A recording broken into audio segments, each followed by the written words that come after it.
Age తో అస్సలు సంబంధం లేదు హార్ట్ అటాక్ అనేది now irrespective of age heart attacks can come to anybody because of inactivity. One thing, ఒకప్పుడు మనం ఆడుకున్నట్టు చిన్న పిల్లలు ఇప్పుడు ఆడుకోవడానికి అసలు పరిస్థితులు లేవు, అంత సెల్ ఫోన్స్ మీద వాటి మీద ఉన్నారు. అండ్ ఏంటంటే ఇన్ఫ్లమేటరీ ఫుడ్స్ అనేవి ఎక్కువ తీసుకుంటున్నారు. Inflammatory, they cause all inflammation inside the body, junk food, processed foods ఇవన్నీ. And at the same time simple carbohydrate foods కూడా ఈ మధ్యలో ఎక్కువైపోయాయి అన్నమాట.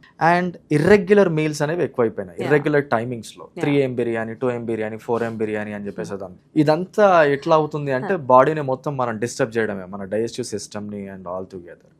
So all this inflammatory conditions lead to, so you see ఏదో మనకి కండిషన్స్ ఉన్నాయి, congenital conditions ఉన్నాయి, చిన్నప్పటి నుంచి ఏదో హెల్త్ ఇష్యూస్ ఉన్నాయంటే అది వేరే విషయం. కానీ healthy people are also dying left and right irrespective of age. 6th క్లాస్లో అమ్మాయి అని చెప్పేసి, 10th క్లాస్ అబ్బాయి అని చెప్పేసి. Yes, all heart attacks. Many people have died.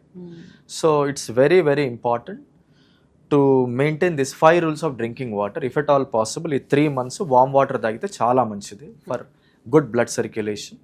And ఖచ్చితంగా వార్మప్ ఎక్సర్సైజ్ ఒక 10-15 minutes చేసుకోవాలి. ఎవ్రీ 1 hour, 1.5 hour ఒక చిన్న మూమెంట్ ఇస్తూ ఉండాలి బాడీకి, so that we can prevent heart attacks very easily. Otherwise colder weathers are very, very dangerous for blood circulation issues.